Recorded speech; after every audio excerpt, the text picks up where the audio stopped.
Oke, bismillahirrahmanirrahim. Materi minggu ini kita akan membahas tentang static routing, mengkonfigurasi static routing di dalam Cisco Packet Tracer.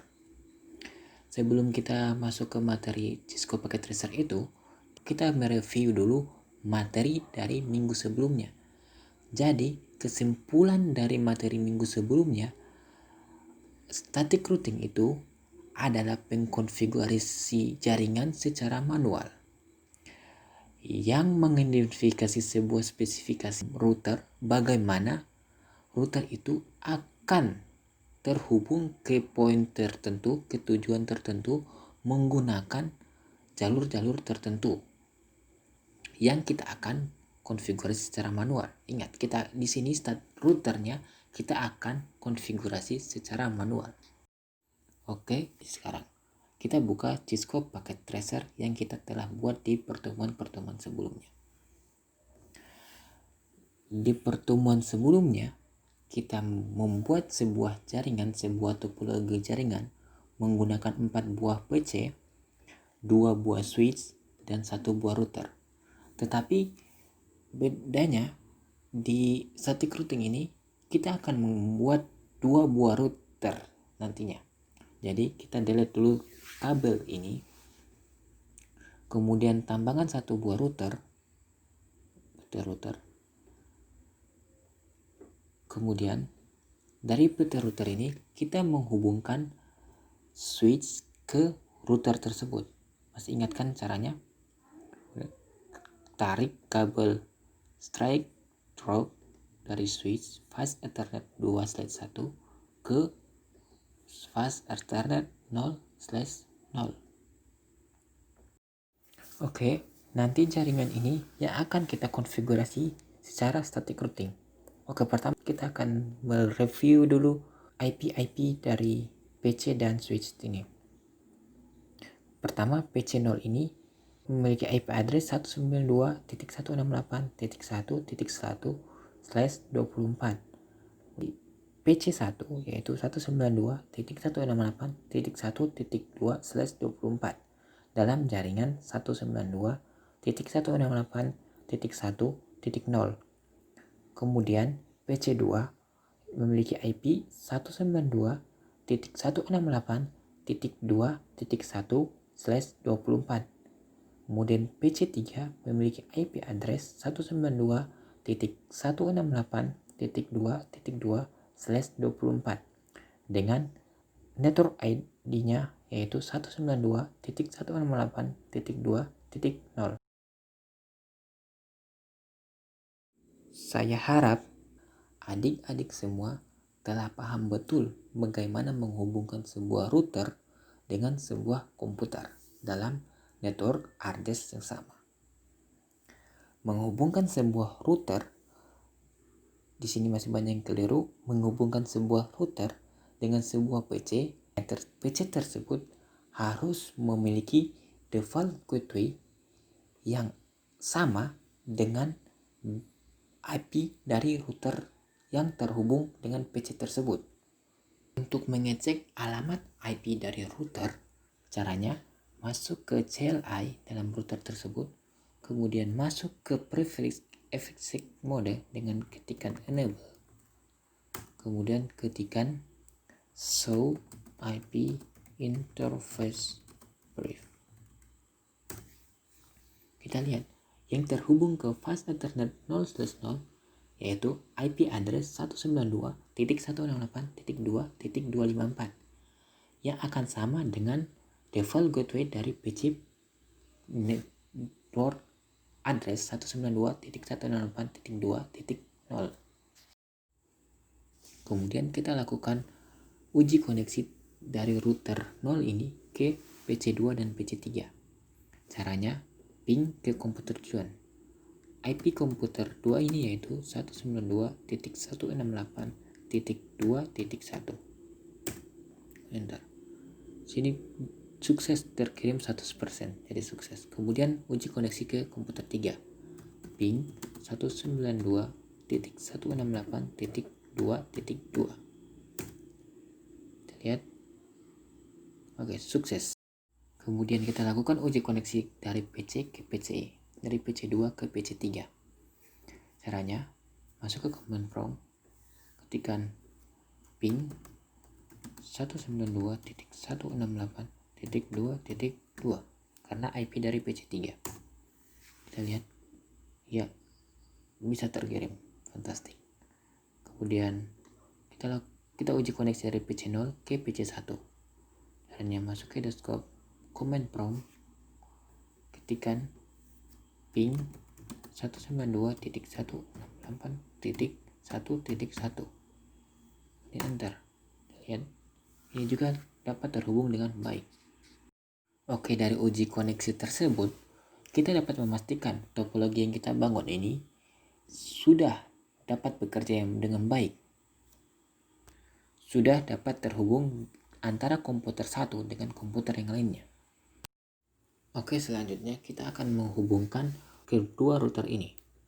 Caranya, masuk ke koneksi, kemudian pilih kabel Cooper crossover. Kabel Cooper crossover ini gunanya untuk menghubungkan sebuah perangkat yang sama. Ingat, Cooper crossover ini untuk menghubungkan sebuah perangkat yang sama. Klik pada router, kemudian fast Ethernet 1/0, kemudian klik pada router, klik fast Ethernet 1/0. Oke, di sini jangan kaget ya. Kenapa di sini merah? Karena dalam pengaturan sebuah router ini masih down, masih belum aktif. Kita akan mengatur network address-nya dari network address yang belum kita pakai sebelumnya. Jadi kita atur sini umpamanya network address-nya yaitu 192.168.10.0.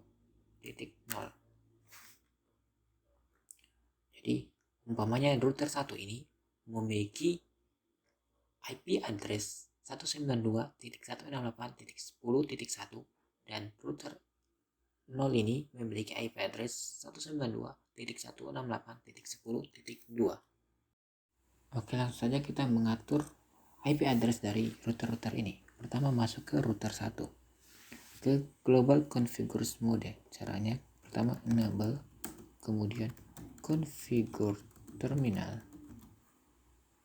kemudian ketikkan interface dari portnya. Pertama ketikkan interface portnya yaitu FA 1/0, kemudian ketikkan IP address yang kita ingin inputkan.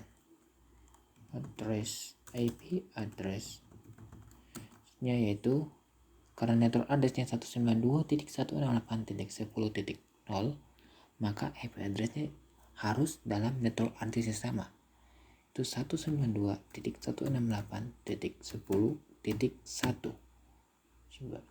Kemudian dengan ini yaitu 255.255.255.0, karena ini adalah default busnya dari kelas C. Kemudian enter, kemudian ketikkan no shutdown.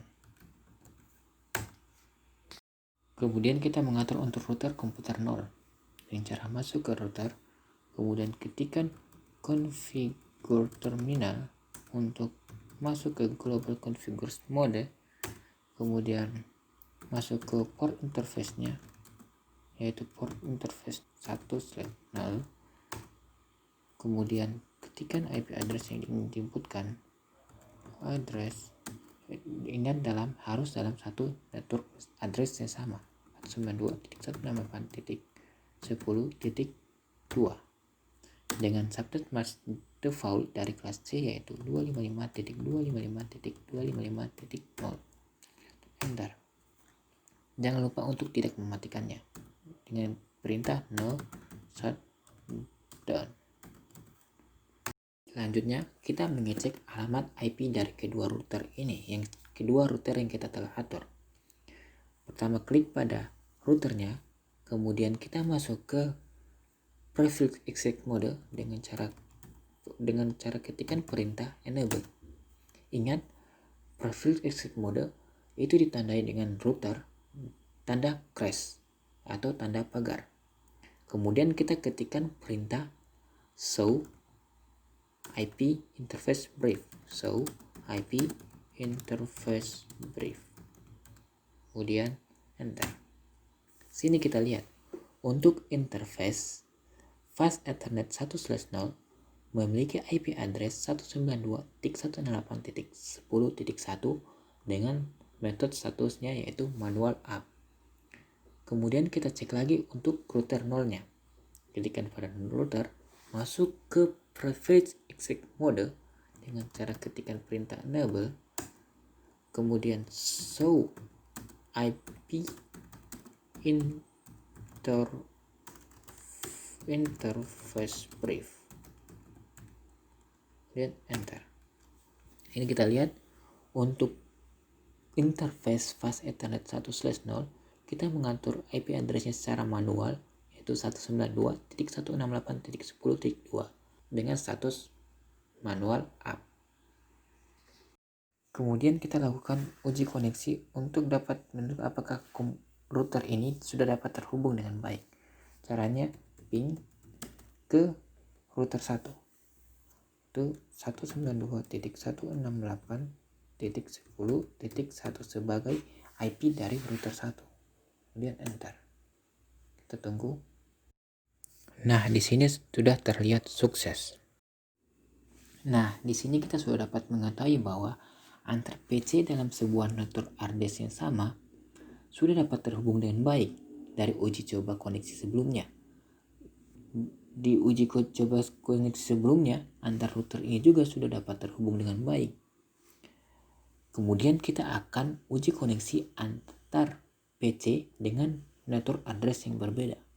Masuk ke PC 0, kemudian masuk ke command prompt, ketikan ping ke PC 2 yaitu 192.168.2.1 sebagai alamat IP dari router 0. Nah, kita lihat di sini jawabannya itu reply from 192 dengan status destination host uncrackable. Tetapi kita lihat baik-baik. Kita melakukan ping ke 192.168.2.1 tetapi kita mendapatkan jawaban atau balasan dari 192.168.1.254 yang merupakan alamat default gateway dari PC ini. Jadi ini masih gagal atau masih salah. Coba kita ping ke komputer 3 92.168.2.2 dan enter. Ya, kita lihat masih sama ya, masih menerima dari default gateway-nya. Artinya masih gagal, 100% gagal.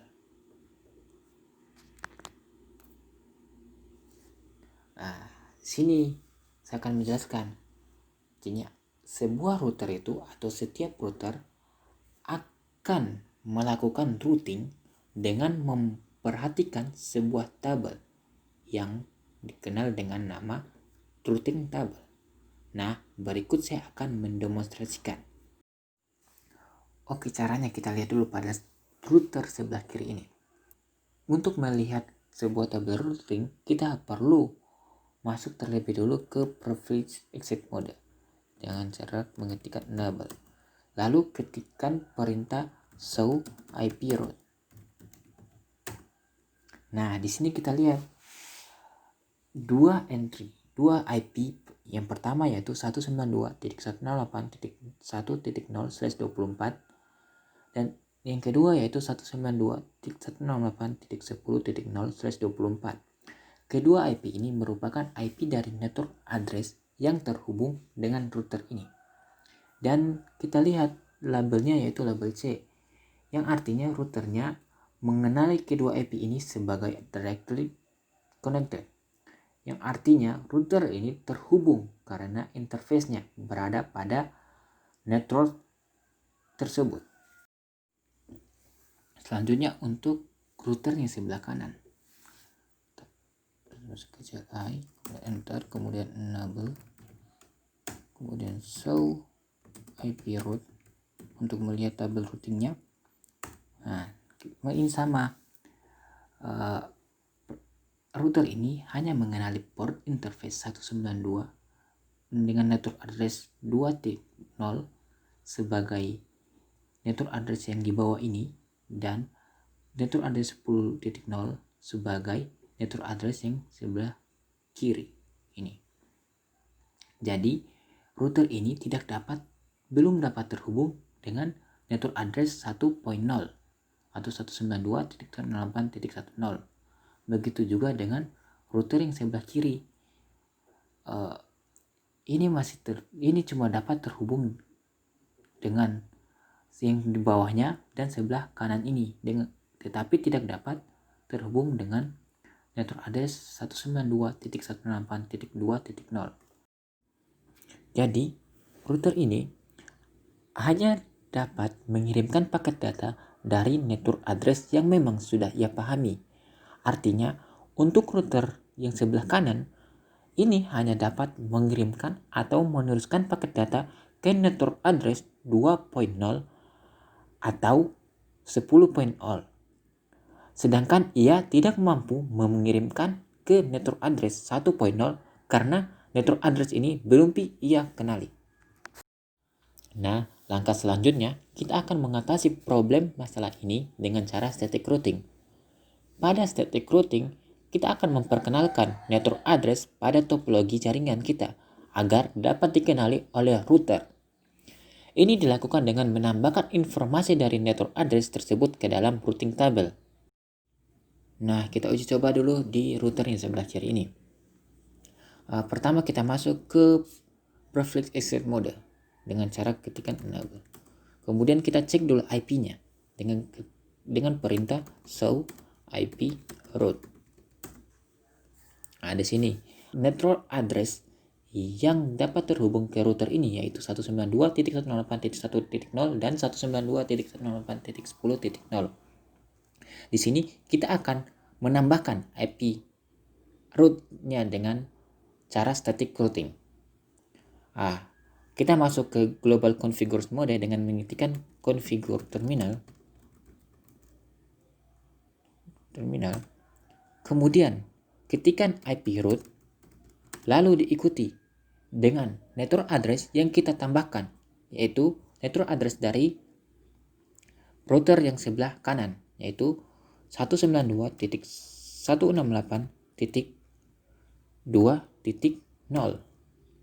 Lalu diikuti dengan subnet mask-nya, yaitu 255.255.255.0 sebagai subnet mask default dari kelas C. Dan gateway-nya. Ya, gateway adalah alamat yang bisa ia hubungi untuk bisa ia jangkau dalam network address ini.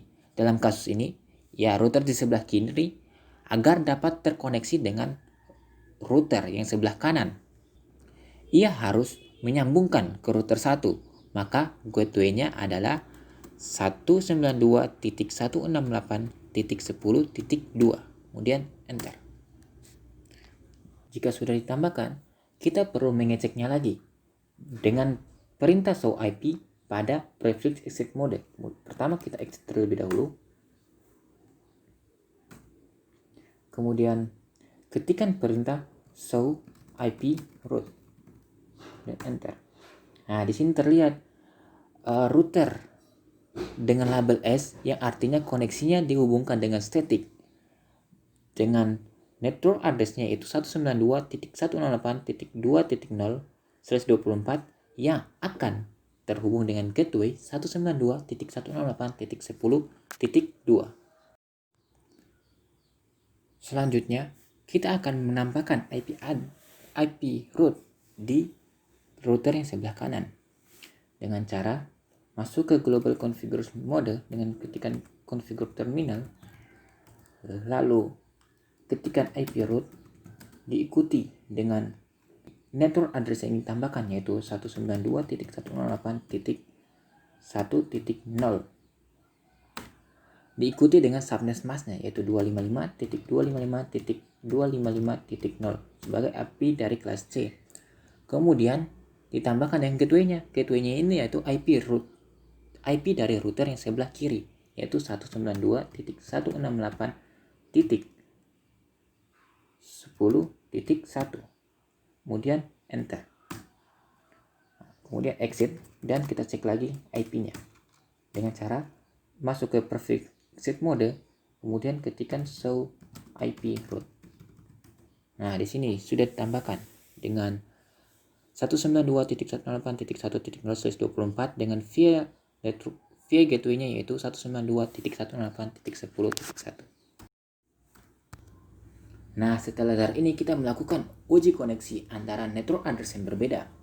Pertama, kita ke PC0, masuk ke command prompt, kemudian ketikkan ping 192.168.2.1 sebagai alamat IP dari PC2. Ping, kita lihat, ping 192.168.2.1 sebagai alamat IP dari PC2. Kita lihat apakah sudah dapat terhubung. Ya, sudah dapat terhubung dengan baik. Jadi ini koneksinya berhasil. Sekian untuk minggu ini. Tugasnya akan menyusul di bantuan PKT nanti.